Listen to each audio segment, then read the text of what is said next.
Halo teman-teman semuanya, kembali lagi ke channel aku.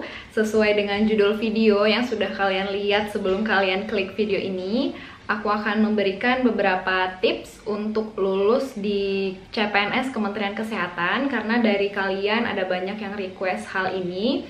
Sebenarnya tips lulus itu berbeda-beda ya setiap orang. Kalau aku pribadi sih lebih ke bagaimana mempersiapkan gitu ya, mempersiapkan sebelum tesnya gitu, maksudnya sebelum kalian mengikuti rekrutmen CPNS itu sendiri. Kalau misalnya lulus enggaknya kan bukan kita yang nentuin ya kan, yang nentuin itu adalah Tuhan gitu ya. Jadi aku hanya ingin berbagi pengalaman dan berbagi apa yang aku tahu ke teman-teman, supaya teman-teman pun ada gambaran ketika mengikuti rekrutmen CPNS Kementerian Kesehatan. Nah, yang pertama dari aku, kalau tips lulus Kemenkes itu, yang pertama adalah persiapan belajarnya itu harus benar-benar matang. Karena Kementerian Kesehatan itu ya sama halnya juga dengan daerah lah ya. Maksudnya kita berjuang, kita harus ujian, kita harus mengikuti berbagai macam tes untuk mengikuti seleksi rekrutmen CPNS ini. Jadi kalau daerah saja sulit, apalagi instansi pusat atau Kementerian Kesehatan itu sendiri gitu. Jadi persiapan belajar, tips lulus yang pertama itu adalah persiapan belajar kalian harus benar-benar matang. Karena yang sudah belajar mati-matian aja kadang belum lulus gitu, apalagi kalian yang tidak mau belajar atau mungkin tidak belajar sama sekali. Jadi tips lulus pertama itu adalah persiapan belajar kalian harus matang. Mulai dari sekarang itu koleksilah buku-buku apapun itu yang menurut kalian bagus. Aku nggak bisa rekomendasi satu-satu bukunya harus ini, harus itu, tapi kalian bisa sesuai dengan kebutuhan kalian dan sesuai dengan kebutuhan tesnya gitu. Kalau misalnya di tes tahap pertama CPNS itu perlu tes wawasan kebangsaan, ya udah berarti beli buku undang-undang atau kalian perbanyak tentang sejarah Indonesia dan lain sebagainya gitu. Jadi sesuaikan bukunya itu dengan kebutuhan kalian dan kebutuhan rekrutmennya gitu. Lanjut yang kedua, setelah kalian persiapan belajarnya mateng, setelah kalian ngerjain soal yang banyak, setelah amunisi kalian cukup, yang kedua tips lulus dari aku adalah kenali kemampuan diri. Nah, kenali kemampuan diri ini gimana maksudnya?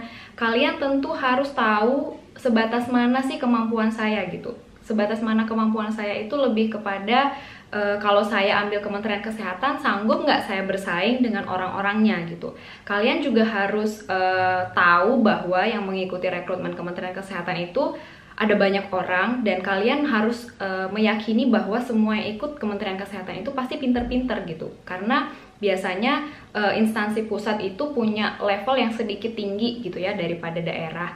Aku nggak membanding-bandingkan, cuman ini adalah kenyataannya gitu. Jadi orang-orang yang mengikuti rekrutmen Kementerian Kesehatan itu pasti adalah orang-orang yang pinter gitu ya. Maksudnya punya motivasi yang tinggi gitu. Aku harus dapat instansi pusat, kemudian persaingannya juga ketat. Jadi kalau kamu merasa kamu mampu bersaing di situ, berarti kamu sudah tepat memilih Kementerian Kesehatan.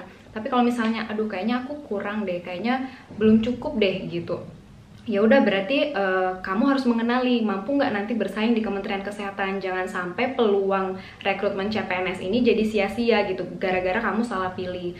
Kenali kemampuan kamu. Aku nggak memaksa kalian untuk masuk ke Kementerian Kesehatan gitu ya. Kalau misalnya kalian mampunya kita coba daerah aja, ya udah nggak apa-apa, nggak masalah. Mengikuti CPNS itu nggak harus dipaksa ke Menkes gitu ya, maksudnya harus kalian ikut kementerian pusat, harus ikut instansi pusat, nggak juga. Jadi penting dan sangat perlu untuk mengetahui kemampuan diri kalian itu di mana. Jadi yang mengikuti Kementerian Kesehatan ini tidak hanya dari peserta umum, tetapi ada juga dari peserta yang sudah pernah bekerja sebelumnya di bawah naungan Kemenkes. Misal seperti Rumah Sakit Umum Pusat, biasanya kan kalau Kemenkes itu naungannya itu RSUP gitu ya. Jadi ada penerimaan BLU misalnya kayak gitu. Nah, dia ini ikut BLU nih dulu, bahkan udah bekerja bertahun-tahun juga di rumah sakit dan di bawah naungan Kemenkes. Nah, itu ada yang namanya penambahan atau penambahan poin rekam jejak namanya. Nah, rekam jejak inilah yang kadang-kadang perlu kita wanti-wanti. Misal saya sebagai peserta umum yang nggak punya rekam jejak sama sekali, tentu harus bersaing dengan sangat ketat dengan orang-orang yang punya rekam jejak gitu ya. Jadi selain dari BLU ini, ada juga rekam jejak yang dari Nusantara Sehat. Jadi peserta Nusantara Sehat itu punya poin penambahan juga ketika mengikuti rekrutmen CPNS Kemenkes.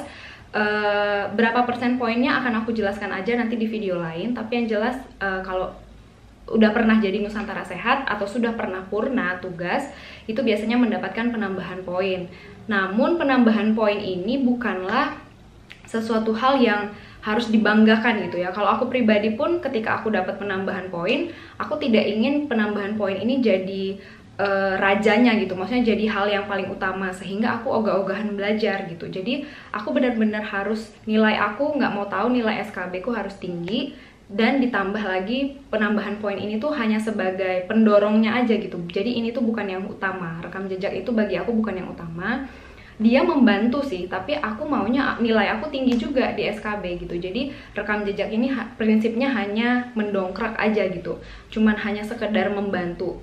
Aku harus tetap belajar, aku harus tetap dapat nilai yang terbaik. Nah, itu sih yang menurut aku perlu aku tekankan ke kalian di tips yang kedua ini, yaitu kenali kemampuan diri. Karena peserta dari CPNS Kemenkes ini sendiri banyak yang punya rekam jejak. Jadi kalau kalian peserta umum yang nggak punya rekam jejak, biasanya akan sedikit kesulitan gitu ya, sedikit kesulitan untuk ngalahin mereka. Karena kalau nilai kalian nggak tinggi banget, itu susah banget untuk ngejar mereka yang punya rekam jejak gitu ya.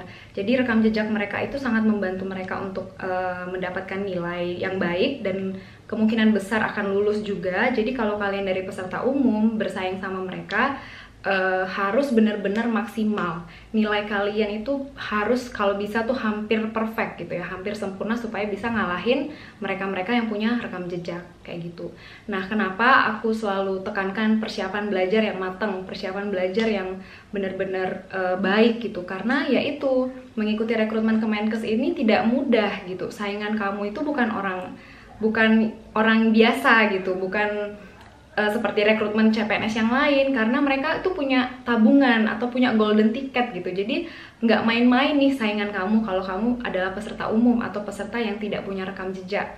Jadi kalau tidak matang persiapannya, kalau kamu nggak mau belajar sungguh-sungguh, akan sangat sulit untuk masuk ke CPNS Kementerian Kesehatan.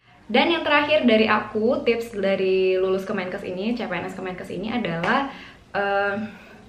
kalian harus tahu kuotanya gitu, cari kuota yang memungkinkan. Nah, setelah kalian yakin kalian ikut CPNS Kementerian Kesehatan ini, kalian lihat kuotanya, kemudian profesi kalian itu yang disediakan Kemenkes daerah mana saja, kemudian berapa yang dia butuhkan. Misal kayak aku kemarin bidan itu di Rumah Sakit Ambon ini yang dibutuhkan 4. Kemudian ada juga di rumah sakit di Jawa, kalau nggak salah Semarang ya, kalau nggak salah waktu itu dia butuhnya 2. Kemudian ada satu lagi di Sulawesi Utara, dia butuhnya bidannya 1. Jadi dari 3 peluang ini kira-kira mana yang peluangnya lebih besar gitu. Pinter-pinter nyari, pinter-pinter cari celahnya gitu. Kalau ngambil Sulawesi Utara yang cuman butuh bidannya 1, kayaknya bunuh diri banget deh milih itu gitu ya. Tapi ya tergantung pilihan kalian juga ya. Aku hanya memberikan gambaran ke teman-teman bahwa pemilihan kuota pun, pemilihan tempat CPNS itu juga menentukan kelulusan gitu, ikut menentukan kelulusan kalian. Jadi kalau misalnya kalian merasa mampu bersaing di yang lebih besar, misal oh dia butuhnya 4, ya udah berarti kaliin 3, karena SKB itu kan 3 kali 3 kali formasi gitu ya. Jadi dia butuh 12 orang. Kayaknya aku mampu deh dengan kemampuan, karena aku udah kenal diri aku bisa deh kayaknya di urutan 1 sampai 12. Nah, jadi aku pilih yang kuota bidannya 4 gitu. Nah, jadi penting adanya kalian kenali kemampuan diri, dan penting juga untuk mencari peluang terbaik, kuota mana yang kira-kira pas untuk kalian. Sebenarnya bisa juga kadang sih orang-orang memilih lokasi itu sesuai dengan keinginannya. Misal tempatnya bagus, kayak misal aku pengen di Jawa deh, walaupun peluangnya kecil nggak apa-apa, aku pengen di Jawa. Tapi jangan sampai salah kaprah juga, karena kamu suka tempatnya tapi karena kuotanya juga tidak memungkinkan, maksudnya kurang banyak, kamu akhirnya asal milih aja ya, yang penting aku suka tempatnya gitu. Tapi peluang kemungkinan kamu lulus di sana kecil, kan sayang gitu ya, kesempatan untuk mengikuti rekrutmennya jadi kayak kebuang sia-sia aja gitu. Karena ya itu tadi, kita harus pinter-pinter mencari peluang mana yang bagus. Dibutuhkan kebijaksanaan ya, hikmat bijaksana dalam menentukan pilihan gitu. Jangan lupa berdoa juga, jangan lupa ibadah juga, konsultasi dengan keluarga, konsultasi dengan teman. Jadi terbuka pikirannya, oh kira-kira mana ya yang cocok aku ambil di penempatan mana ya nanti gitu.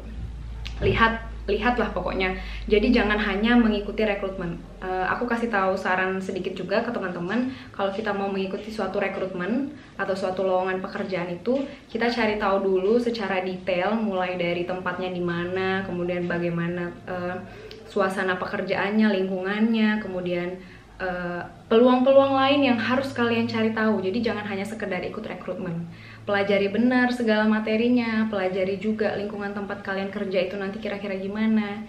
Jadi ada banyak hal yang harus kalian kerjakan selama mengikuti atau selama mengikuti rekrutmen CPNS Kementerian Kesehatan ataupun daerah gitu. Nah, jadi ada 3 tips khusus dari aku ya untuk kalian. Yang pertama, persiapan belajar harus matang.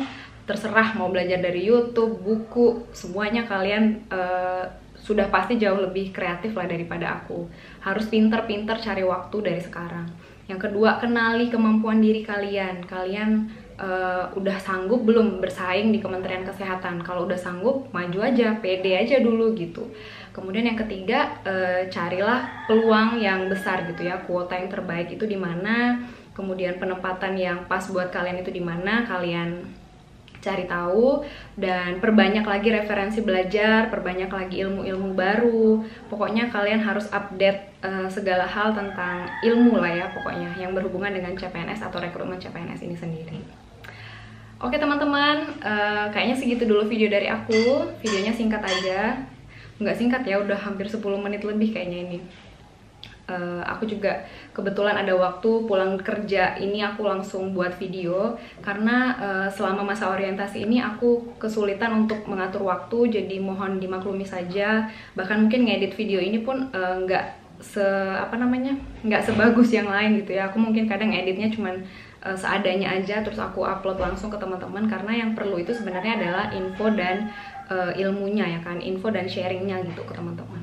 Dan maafkan juga mungkin ada suara-suara di sekitar sini karena memang sekarang ini lagi di kosan ini lagi ada pembangunan, kemudian ada banyak ya, pokoknya dimaklumin aja lah ya. Yang penting info, yang penting apa yang pengen aku sampaikan itu teman-teman bisa tangkep, bisa teman-teman aplikasikan gitu dalam kehidupan teman-teman. Oke teman-teman, terima kasih banyak sudah menonton video ini. Kita ketemu lagi di video berikutnya ya.